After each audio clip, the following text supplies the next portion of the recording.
Assalamualaikum warahmatullahi wabarakatuh. Perkenalkan, nama saya Muhammad Idris Mamura. Di sini saya akan menjelaskan bab 3 tentang proses-proses. Nah, di bab 3 proses ini kita akan bertemu dengan konsep proses, penjadwalan proses, operasi-operasi pada proses, kerjasama proses-proses, komunikasi antar proses, komunikasi dalam sistem client server. Di sini pun ada juga konsep proses. Sebuah sistem operasi dapat menjalankan beberapa program. Proses adalah sebuah program yang sedang dieksekusi. Pada beberapa literatur, proses disebut juga dengan job text. Sebuah proses juga memiliki program counter. Nah, program counter ini adalah instruksi untuk mendaftarkan alamat atau hanya bagian dari instruksi sequence di beberapa komputer. Adalah daftar proses yang menunjukkan tempat komputer ini dalam urutan beberapa instruksi tergantung pada region tertentu komputer. PC program counter memegang baik alamat instruksi yang sedang dijalankan atau alamat instruksi berikut yang akan dijalankan. Selanjutnya yaitu adalah teks. Nah, teks atau stack ya. Stack ini merupakan bagian untuk menyimpan data-data atau variabel yang pengalamatan memorinya telah dilakukan pada saat kompilasi. Tapi penyimpanan dalam stack ini bersifat sementara alias tidak permanen. Nah, di sini ada contohnya dalam memori, ada stack ya. Dari situ adalah penyimpanan sementara. Sedangkan heap itu merupakan area memori yang digunakan untuk alokasi secara dinamis. Bagian-bagian memori yang dilakukan secara sembarangan atau tanpa pola awal. Hati-hatinya kode yang akan dieksekusi akan diletakkan pada lokasi penyimpanan dalam memori. Namun lokasi ini tidak memiliki pattern atau tidak berpola atau acak. Lokasi yang ditempati ini tidak akan diketahui sebelum runtime. Heap seringkali digunakan oleh program untuk berbagai keperluan, tapi intinya adalah heap dialokasikan untuk manipulasi suatu memori tambahan yang tidak dialokasikan saat kompilasi. Apa sih bedanya stack sama heap? Dibandingkan dengan heap, stack terlihat lebih banyak digunakan dalam kaitannya untuk mengalokasikan memori bagi variabel-variabel yang digunakan di dalam fungsi, dan stack variabel digunakan di dalam fungsi. Dan stack digunakan untuk menyimpan data yang sifatnya sementara heap diperuntukkan bagi informasi yang menetap dan dialokasikan secara khusus oleh pengguna. Heap digunakan untuk menyimpan data tambahan sesuai permintaan. Oke, di sini juga ada status proses. Status proses yang dialokasi memiliki status ada new, proses sedang dibuat, running, instruksi sedang dieksekusi, waiting, proses sedang menunggu event, ready, proses menunggu dieksekusi, terminated, proses selesai dieksekusi. Nah, sini ada diagram status prosesnya dari new ke ready. Artinya setelah proses dibuat, status akan memasuki proses ready untuk siap menjalankan proses berikutnya. Adapun dari ready ke running, pada saat memilih proses untuk dioperasikan, sistem operasi memiliki sesuatu proses yang berada di dalam keadaan ready. Adapun sini dari ready ke waiting. Suatu proses ditaruh dalam keadaan waiting apabila proses itu meminta sesuatu yang menyebabkan harus menunggu. Sebuah request sistem operasi umumnya merupakan bentuk panggilan layanan sistem. Misalnya, sebuah proses dapat meminta suatu layanan dari sistem operasi yang tidak dapat siap dilakukan sistem operasi dengan segera. Adapun dari running ke ready, artinya transisi daripada running ke ready ini, di mana proses yang sedang berjalan telah mencapai waktu maksimum yang diizinkan bagi instruksi yang tidak diinterupsi. Terdapat beberapa alasan lainnya yang menyebabkan transisi ini yang tidak diimplementasikan setiap sistem operasi.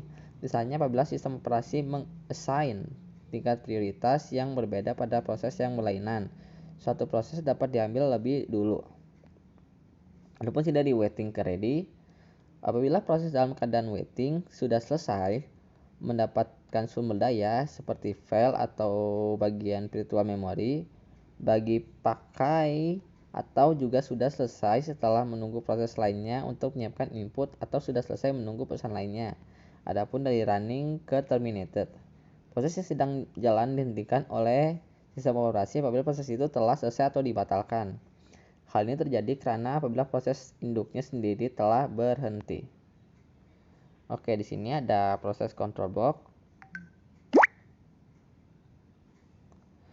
Berisi informasi berhubungan dengan sebuah proses yang spesifik, antara lain ada proses state, program counter, CPU register,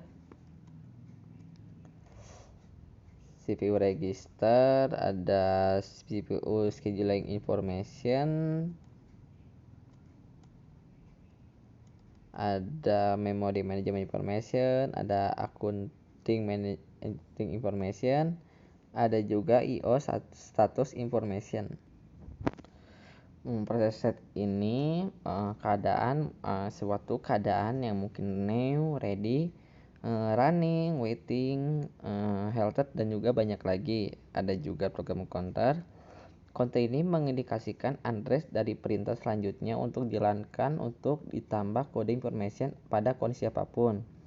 Bersertaan dengan program counter, keadaan atau status informasi harus disimpan ketika gangguan terjadi untuk memungkinkan proses tersebut berjalan atau bekerja dengan benar setelahnya.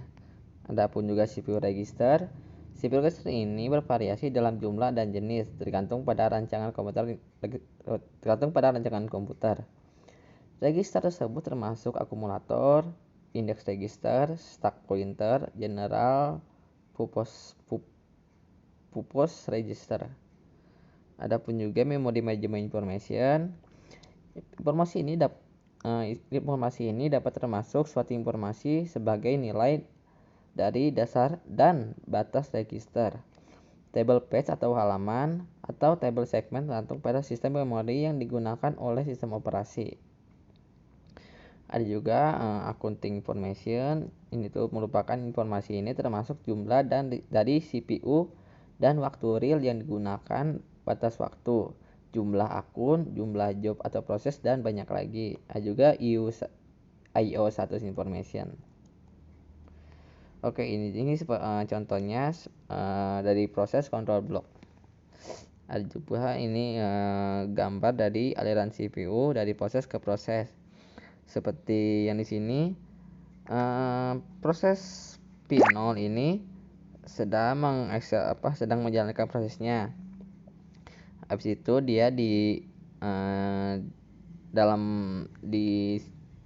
dipanggil oleh sistem yang lain, lalu di save dulu ke dalam PCB 0 dulu. Habis itu berarti P0 nya dalam keadaan diam. Habis itu karena P0 nya dalam keadaan diam, dia para sistem ini menjalankan dulu proses yang ke-1. Habis itu proses 1 ini terinterrupt atau system call disimpan lagi di PCB 1. Habis itu dalam keadaan diam P1 nya. Habis itu P0 nya baik jalan lagi. Antigen juga ada sebuah antigen proses penjadwalan proses. Ada job queue, antigen semua proses dalam sistem. Ada ready queue, antigen proses di memori siap dan menunggu untuk dieksekusi. Ada juga antigen proses menunggu perangkat IO. Ada juga proses beralih dari suatu antigen ke antigen lain. Seperti ini proses dari ready queue dan IO device queue. Ada juga sebuah gambaran dari penjadwalan proses seperti ini. Ready queue, proses ini dalam keadaan ready queue dipanggil oleh CPU. Misalnya dipanggil oleh IO, dia menjalankan IO request, IO queue. Habis itu udah dipanggil IO nya baik lagi dalam keadaan ready, atau waktu prosesnya sudah habis ketika dipanggil oleh CPU, lalu balik lagi ke ready queue, atau dalam keadaan child execute balik ke ready queue. Ada juga wait for interrupt occur, balik lagi ke ready queue prosesnya. Ada juga sini scheduler, ada long term scheduler atau job scheduler memilih proses yang akan dibawa ke ready queue. Ada short term scheduler atau CPU scheduler memilih proses yang akan dieksekusi berikutnya dan mendapatkan alokasi CPU. Short term scheduler sangat sering dipanggil sebagai milesecond, harus cepat. Ada long term juga. Long term scheduler juga jarang dipanggil karena lebih panjang daripada dari short term scheduler. Kan short term scheduler itu dalam millisecond, sedangkan long term itu dalam second sampai menit ya, mungkin lambat ya. Proses dapat digambarkan sebagai I/O bound process, menghabiskan lebih banyak waktu melakukan I/O daripada perhitungan, banyak pemakaian CPU berdurasi pendek. Ada CPU bound process, menghabiskan lebih banyak waktu melakukan perhitungan, beberapa pemakaian CPU sangat panjang. Sini ada context switch, ketika CPU beralih ke proses lain, sistem harus menyimpan status proses lama dan memanggil status penyimpanan untuk proses baru. Ada waktu context switch adalah overhead, sistem tidak bekerja selama proses peralihan. Waktu sangat tergantung kondisi softwarenya ya. Jadi kalau softwarenya hardwarenya, jadi kalau hardwarenya bagus pasti prosesnya cepat. Kalau hardwarenya jelek atau keluaran terlama pasti prosesnya bakal lama ya. Di sini ada pembuatan proses. Contohnya proses induk membuat anak yang pada gilirannya menciptakan proses lain membentuk pohon proses. Seperti sini contohnya berbagi sumber daya, orang tua dan anak-anak berbagi sumber daya, atau anak-anak berbagi subset sumber daya orang tua, atau orang tua dan anak tidak berbagi sumber daya. Ada juga di sini proses eksekusi, orang tua dan anak-anak mengeksekusi secara bersamaan, atau juga orang tua menunggu sampai anak-anak berhenti. Ada sini pembuatan proses, ruang alamat duplikat anak dari orang tua, anak memiliki program yang dimuat di dalamnya. Contoh Unix-nya, sistem call force ini menciptakan proses baru. Sistem call exec digunakan sebagai POP untuk mengganti ruang memori proses dengan program baru. Seperti contohnya di sini ada sistem fork, parent program orang tua yang sudah jalan. Di situ dia dalam kondisi wait, menunggu proses anaknya selesai dieksekusi. Habis selesai eksekusi dia langsung keluar, langsung si parent yang tadi keadaan wait langsung menjalankan lagi prosesnya. Oke, mungkin segitu saja penjelasan dari saya. Semoga semoga dapat dimengerti, dan maaf kata dari saya misalnya ada salah kata atau kurang dimengerti, karena saya juga masih ada yang kurang dimengerti dari beberapa ini. Tapi selebihnya saya sendiri sudah paham. Assalamualaikum warahmatullahi wabarakatuh.